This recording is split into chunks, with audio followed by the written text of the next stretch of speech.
Ubiquémonos en el libro de Juan, capítulo 6, verso 60. Versos 60 al 66.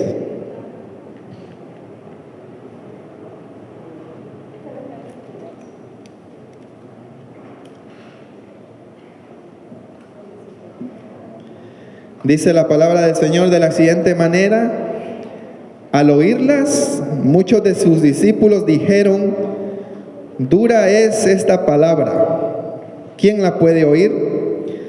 Sabiendo Jesús en sí mismo que sus discípulos murmuraban de esto, les dijo: ¿esto os ofende? Pues qué, si vieres al Hijo del Hombre subir a donde estaba primero. El Espíritu es el que da vida, la carne para nada aprovecha. Las palabras que yo os he hablado son espíritu y son vida. Pero hay algunos de vosotros que no creen, porque Jesús sabía desde el principio quiénes eran los que no creían y quién le había de entregar. Y dijo: por eso os he dicho que ninguno puede venir a mí si no le fuere dado por el Padre. Desde entonces muchos de sus discípulos volvieron atrás y ya no andaban con él. Si nosotros llevamos el hilo de la narración de Juan, nos vamos a dar cuenta de que Jesús ya ha concluido de alguna manera con el discurso del pan de vida. Y lo que viene a continuación es prácticamente la respuesta de las personas que estaban recibiendo ese mensaje, esa predicación, esa enseñanza, ese discurso de parte del Señor. Por eso que también lo he subtitulado allá: la respuesta al cuarto discurso de Jesús. Se dice por lo general que dentro del cristianismo hay dos tipos de discípulos. Sencillo: los discípulos verdaderos y aquellos discípulos que son falsos. Los discípulos que se comprometen con el Señor de una manera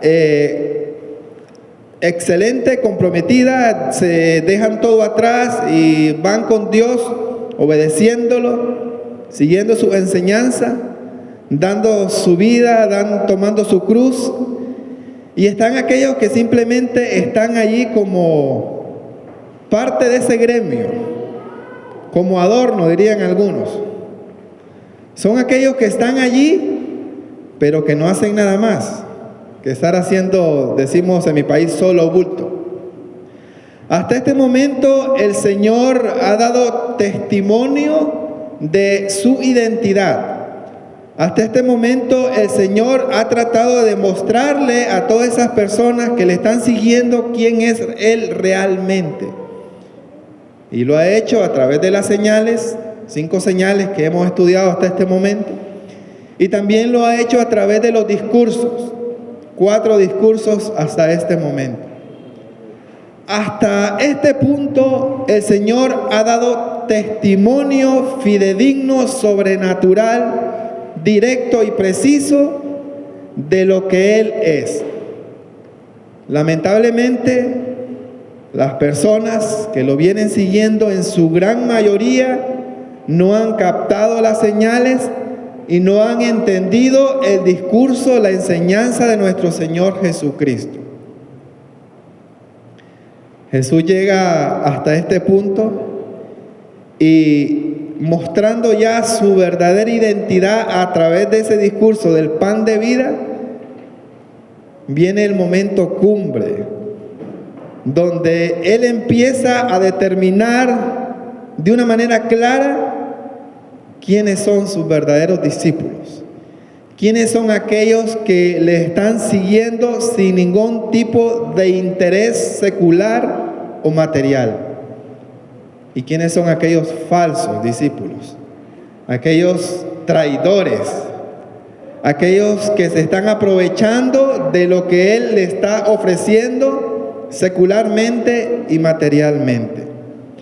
Vamos a avanzar con la siguiente diapositiva. Y a manera de introducción quiero hablar sobre este tipo de de preguntas. La primera pregunta es, ¿cómo idealizaban los judíos a su Mesías?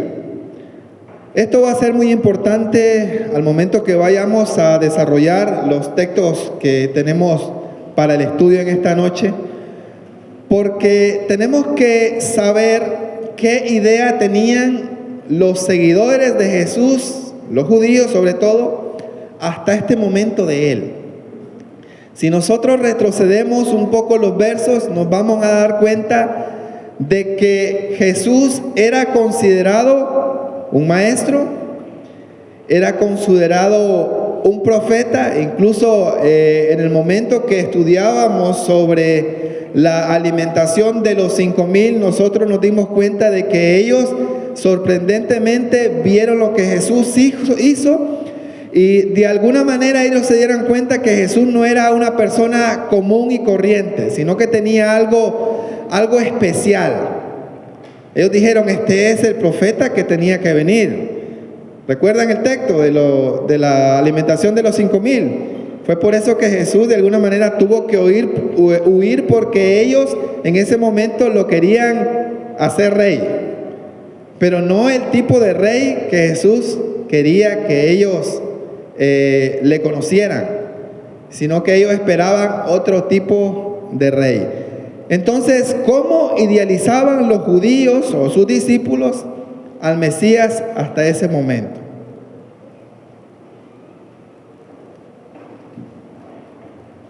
¿Cómo lo idealizaban? Estoy haciendo una pregunta. Según lo que han estudiado,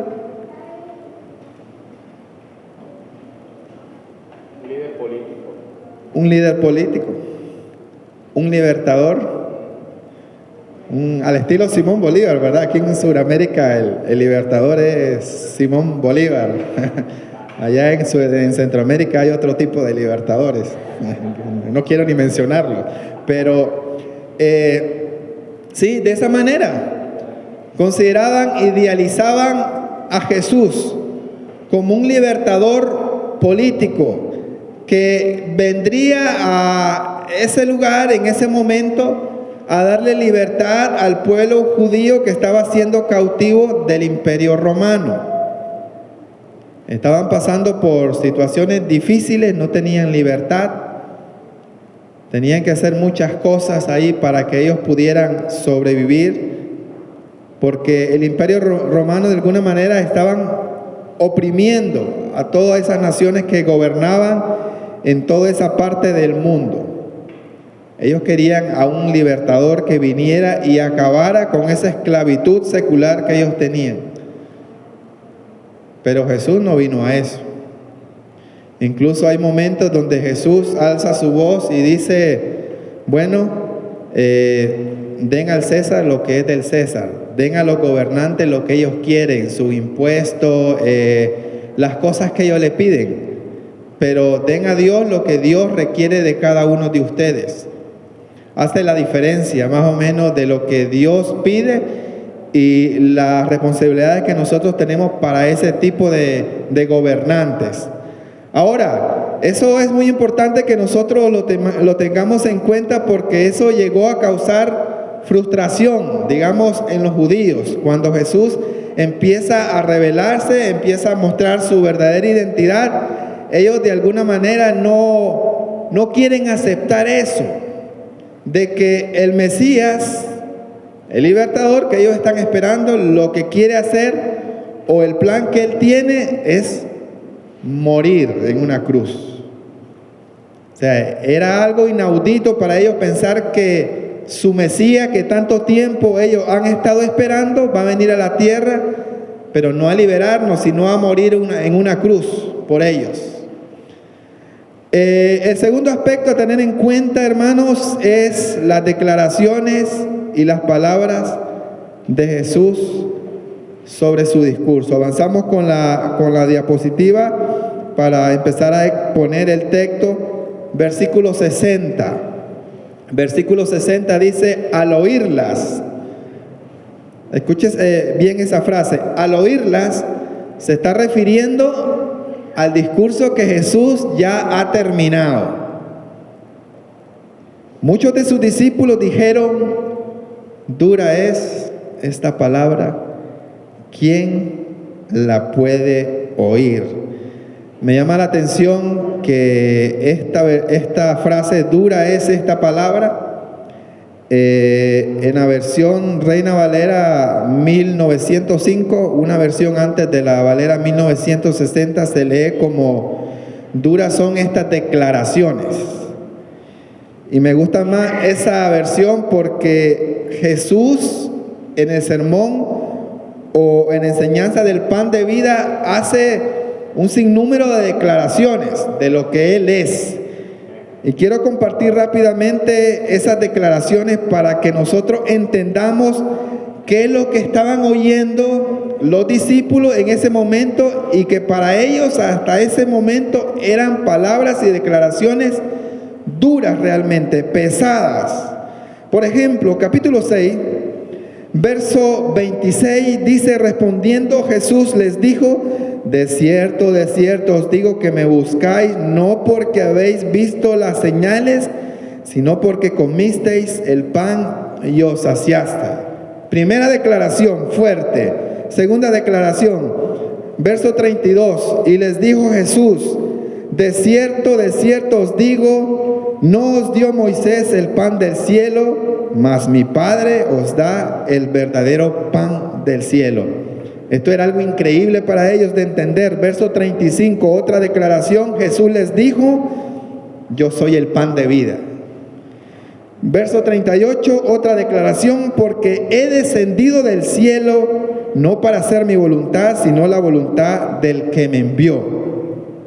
Verso 41, murmuraban entonces de él los judíos porque le había dicho, yo soy el pan que descendió del cielo. Y vuelve a repetir este tipo de declaraciones. En el verso 47, de cierto os digo, el que cree en mí tiene vida eterna.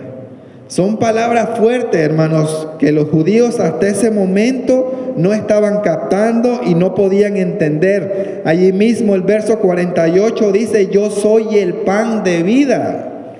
Verso 53, de cierto os digo, si no coméis la carne del Hijo del Hombre y bebéis su sangre, no tenéis vida en vosotros. Verso 55, porque mi carne es verdadera comida y mi sangre es verdadera bebida. Ese tipo de declaraciones, hermanos, estaban causando controversia en el grupo judío, dentro de las personas que estaban siguiendo a Jesús realmente. Es por eso que en el verso 60 dice que al oírlas, esas declaraciones, ese discurso del Señor, las personas que estaban allí dijeron, dura es esta palabra. Yo no sé cuántos de nosotros ha tenido la oportunidad, ha experimentado alguna vez escuchar un sermón que le llegue hasta lo más profundo de su corazón. Un sermón que impacte en su vida.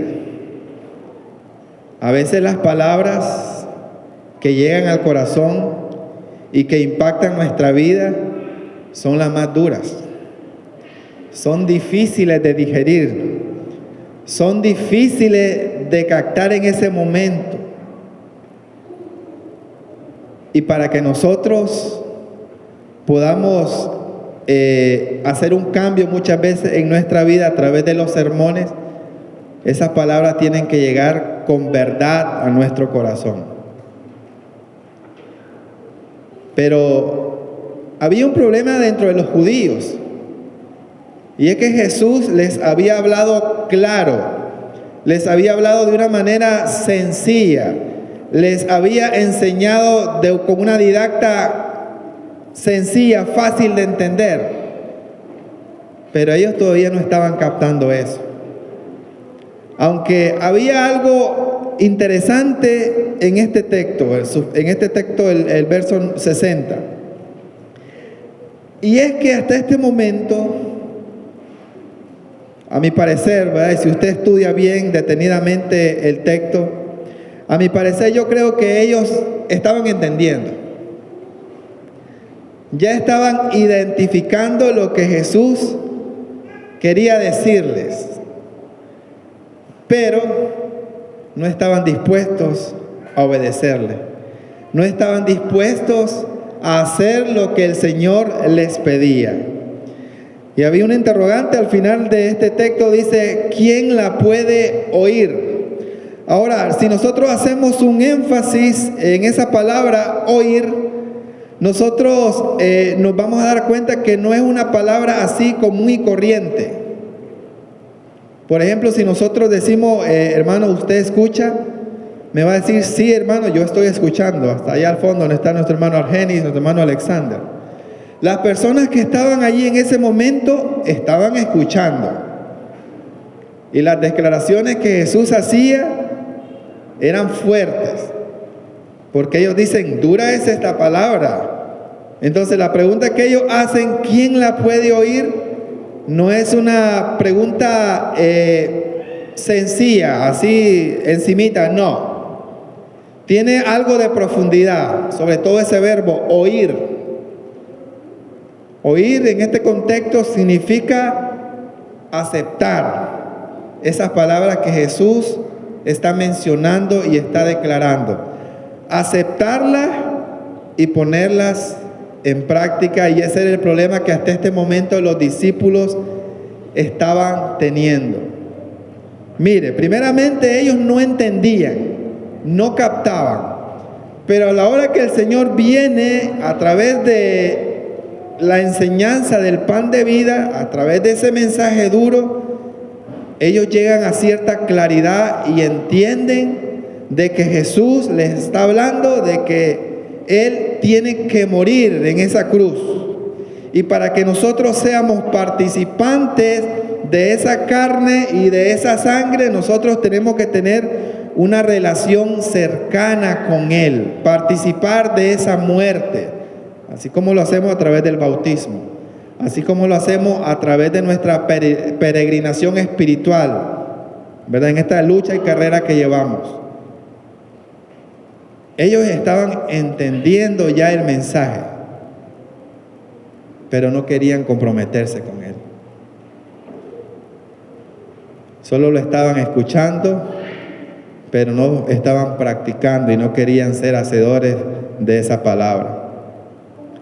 Avanzamos con la diapositiva y nos vamos a ubicar en el verso 61. Y mire lo que dice Jesús ahora. Sabiendo Jesús en sí mismo que sus discípulos murmuraban de esto, les dijo, ¿esto os ofende? Mire de qué manera Jesús les responde a ellos. Y es interesante porque de alguna manera en este texto nos muestra ese poder sobrenatural que Jesús tenía. Así como Él multiplicó el pan y les dio alimentación a esas 5,000 personas, así como Él caminó sobre el mar, así como Él hizo otras grandes señales, también aquí nos está demostrando de que Jesús podía leer el corazón de las personas, podía leer las cosas que ellos estaban pensando. A veces es difícil escuchar a las personas cuando están murmurando, o sea, escuchar lo que ellas están diciendo. Si yo escucho allá atrás a algunos hermanos que, era un ejemplo, que pueden estar murmurando, yo solo escucho el cosquilleo de las palabras, decimos nosotros, el guiriguirí, pero no me estoy dando cuenta que ellos están hablando. Pero Jesús sabía. Jesús conocía sus pensamientos, los que ellos estaban cavilando dentro de sus corazones. Y Él les dice, de verdad que mis palabras, mi discurso, esta predicación que yo les he dado, ¿les ofende realmente? ¿Le ofende saber de que yo soy el pan de vida, que yo soy más importante que el maná que sus ancestros comieron en el desierto? pero que aún comiéndolo murieron porque era un pan material, un pan secular.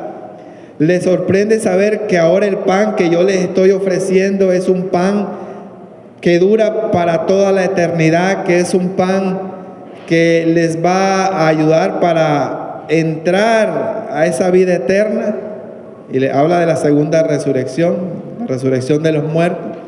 Les sorprende saber que ustedes necesitan ser participantes no solamente de ese pan, sino también participar de la carne y de la sangre. Les sorprende esto, porque recordemos que ellos estaban entendiéndolo de una manera literal.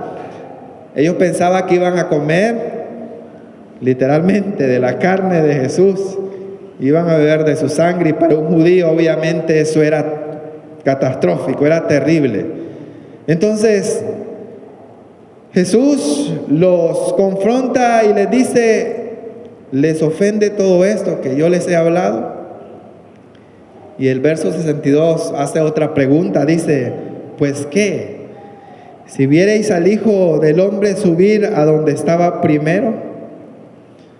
Como quien dice, si ustedes se dieran cuenta y vieran al Señor, y si supieran de dónde vengo yo realmente, ustedes seguirían dudando, seguirían ustedes ofendidos. Son 5 señales que Jesús les ha hecho, señales poderosas. Son 4 discursos impactantes, hermano, que ningún predicador con la mejor oratoria, con la mejor didáctica, con la mejor exégesis, hermenéutica y todo lo que usted le ponga, pudiera dar en esta tierra. Él ya le ha demostrado quién es verdaderamente. Pero hasta este momento lo que había ganado de parte de ellos Jesús es que ellos se sintieran ofendidos. A veces como que decir la verdad ofende a veces, ¿verdad?, a las personas. Y de eso los predicadores tienen mucha experiencia, los líderes, los evangelistas, los que dan los discipulados, los predicadores de la iglesia. A veces decir la verdad, a veces como que ofende a los hermanos, o a las personas, o al mundo que está allá afuera. Por ahí dice un dicho: es mejor una verdad que hiera que una mentira que mate. Así se sentían más o menos los judíos, ofendidos por estas palabras que Jesús les estaba enseñando hasta este momento. Verso 63 dice: el Espíritu es el que da vida. Y mira de qué manera el Señor ahora empieza a argumentar. Primeramente hace 2 preguntas sobre las murmuraciones que ellos están haciendo, y ahora empieza a argumentar y lo hace de una manera clara, impactante. Dice: el Espíritu es aquel que da vida, la carne para nada aprovecha. Las palabras que yo os he hablado son espíritu y son vida.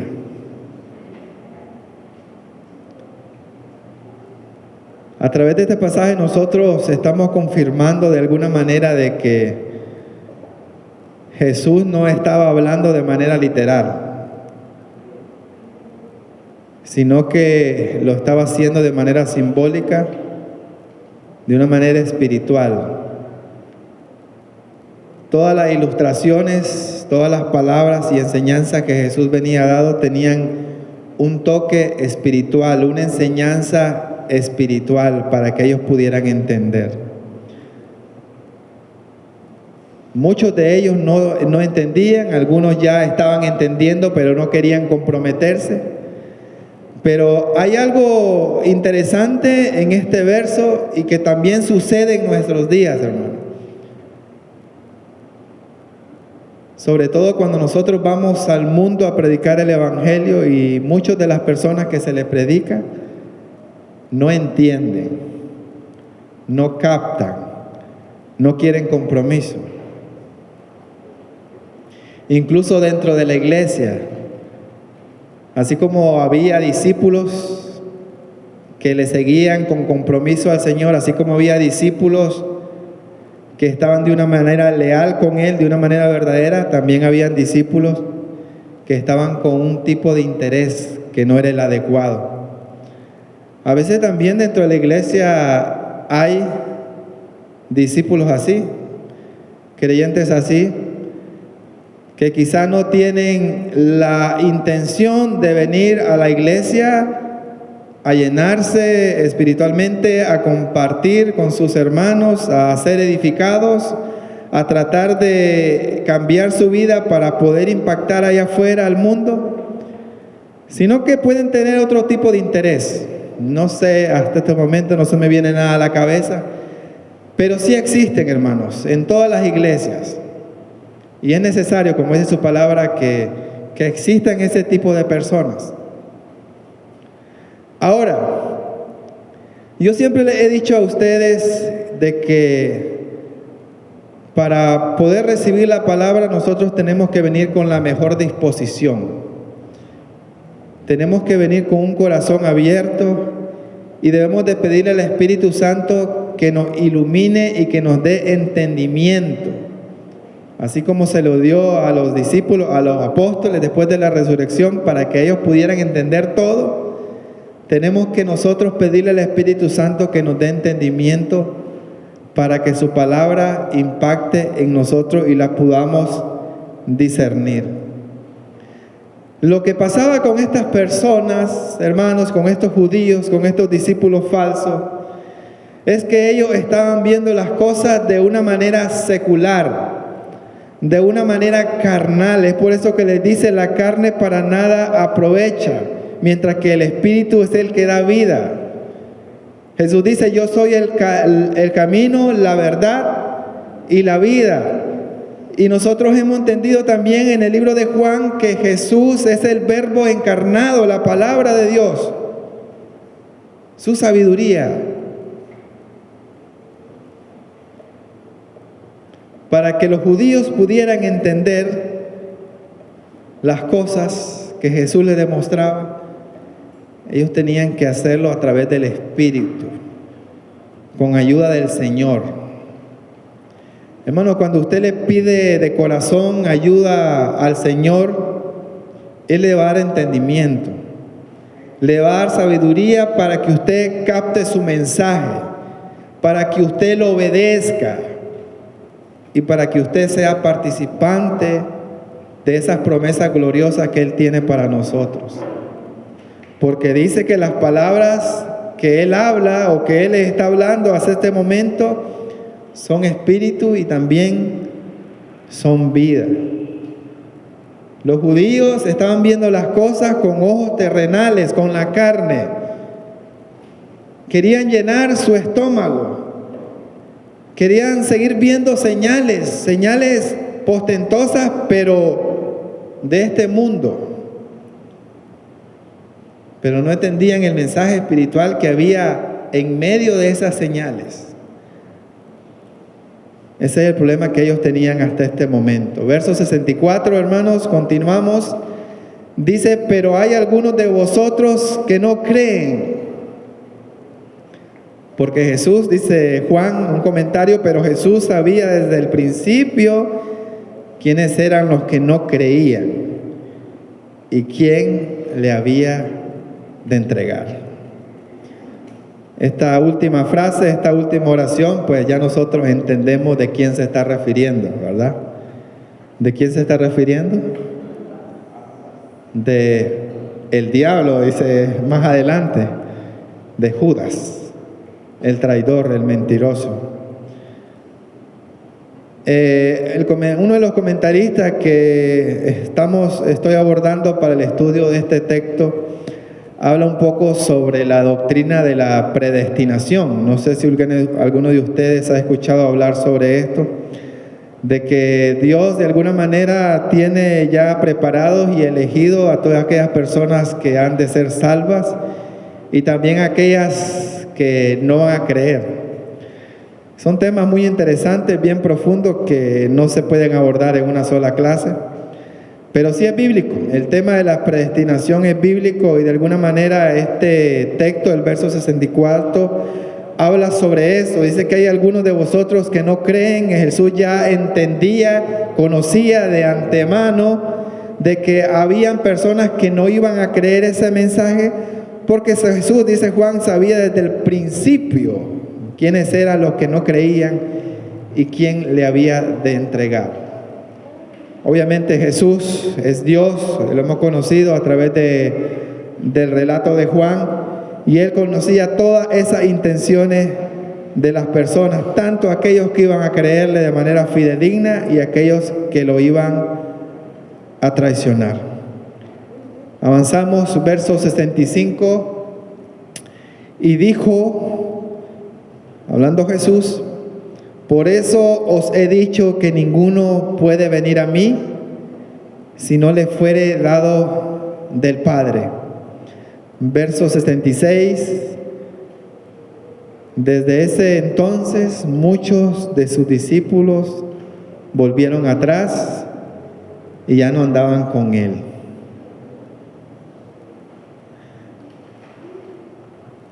Hay muchas maneras de venir a Cristo. En mi experiencia yo les puedo decir de que si es por nuestras propias fuerzas, dirán algunos hermanos, el hermano es calvinista, ¿verdad? Si no es por nuestras propias fuerzas, nosotros no estuviéramos acá. Siempre he visto de que las personas necesitan de cierta ayuda para conocer a Cristo, para ser movidos. Y el Señor obra de diferentes maneras. Hay textos que a nosotros nos dicen de que hay tristezas que son para arrepentimiento. Hay situaciones de la vida donde nosotros vamos a ser movidos para encontrarnos con Cristo. Hay situaciones donde Dios las utiliza para que nosotros le conozcamos. No sé usted de qué manera conoció a Cristo. Probablemente a través de una invitación, a través de una amistad, a través de un problema grande que estaba pasando, a través de una circunstancia difícil, no sé la verdad. Me gustaría conocer el testimonio de todos, pero cada uno de nosotros tiene una historia. Y yo le aseguro que ninguno de ustedes vino a Cristo así por así. Hubo algo que impactó su vida, incluso aquellas personas que nacieron dentro del cristianismo, como mi caso. Hubo algo que me ayudó a encontrarme con el Señor y esos factores, esas circunstancias, Dios las utilizó para que nosotros le conozcamos. Ninguno puede venir a mí, dice el Señor, si no le fuere dado por el Padre. Otras versiones dicen, si el Padre no lo haya traído a mí. Si al humano, al hombre común, le dan la opción de pecar y de seguir a Cristo, en su gran mayoría estoy seguro de que va a escoger seguir pecando. Porque en el pecado, cuando usted no está en el Espíritu, la carne se deleita con esos placeres.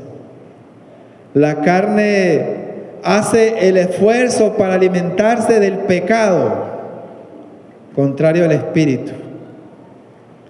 Entonces, de alguna manera, el Señor a través de este texto le está diciendo a las personas, ustedes tienen que abrir su corazón para que Dios los traiga a mí, para que el Padre los mueva a mí.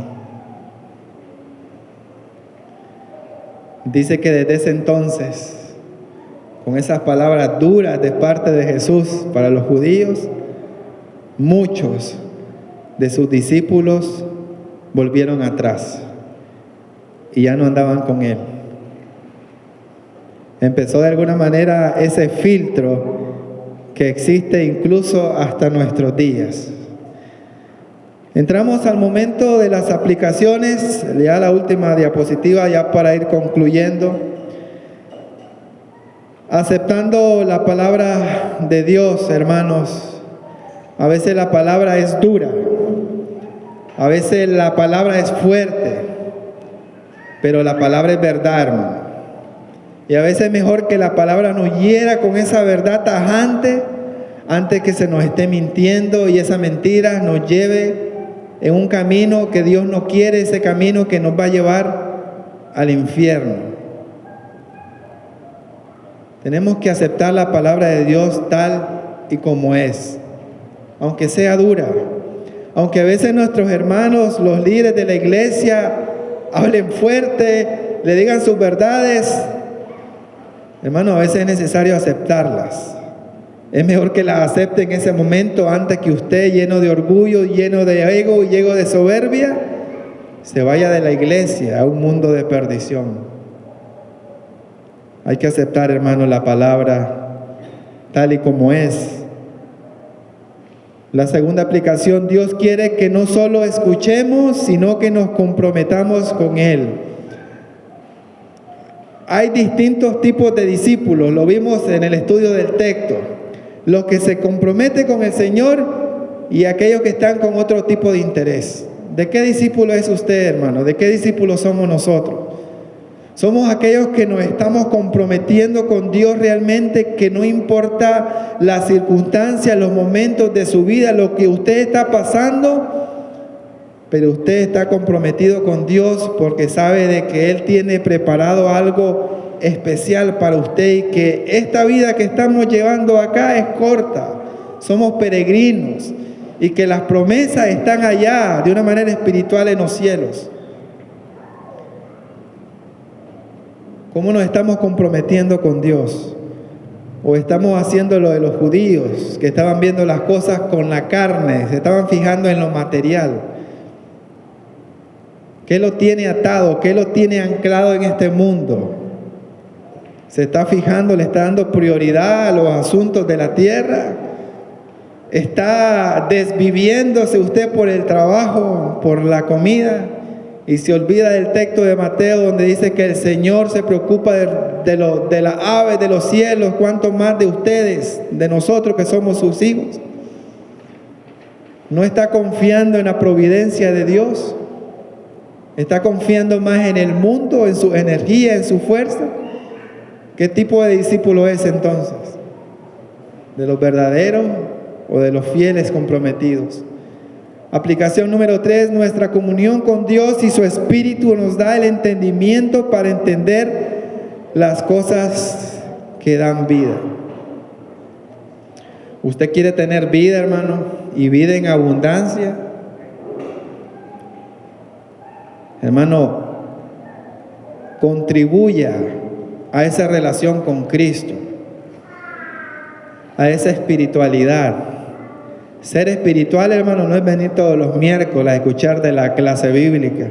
Ser espiritual no es venir todos los domingos a escuchar un sermón, a participar de la cena. Ser espiritual no es cantar bien bonito, así como nuestro coro. Ser espiritual no es, hermano, hacer un sinnúmero de cosas, obras. Ser espiritual es tener una relación cercana con Dios. Sí, esas cosas contribuyen, son parte, ¿verdad?, de la herramienta que Dios nos da para acercarnos a Él. Pero, hermano, debemos de buscar la manera, y esa manera que hemos conocido a través del discurso del pan de vida es a través de su palabra, y les sigo incentivando a que estudiemos de la palabra. No se crean todo lo que les digo, hermanos. Estudien de la palabra, analícenla, medítenla y se van a dar cuenta lo que Dios quiere para cada uno de sus vidas. Finalmente, la aplicación número 4 dice, a manera de pregunta, ¿de qué lado estamos? ¿Del lado de los traidores, como Judas, que más adelante vamos a ver que le llama diablo, así le llama en su relato Juan, diablo a Judas? ¿De qué lado estamos? ¿Del lado de los traidores o del lado de los que creen de verdad? Analice su situación, hermanos. No me responda. Medite en esa respuesta. Medite en lo que está haciendo. Medite en los frutos que usted ha dado hasta este momento. Y se va a dar cuenta hasta este momento de qué lado está. El trabajo de nosotros como maestros, de predicadores, es muchas veces enseñarle la palabra, por muy dura que sea, pero tratarlo de guiar en este camino espiritual que llevamos. Y que esas enseñanzas que pasaron hace aproximadamente 2000 de años sirvan a, como su misma palabra dice, que sirvan para nuestra enseñanza en nuestros días. Que Dios les bendiga, hermanos. Vamos a seguir estudiando el próximo miércoles para finalizar este capítulo 6. Dios les bendiga, amados hermanos.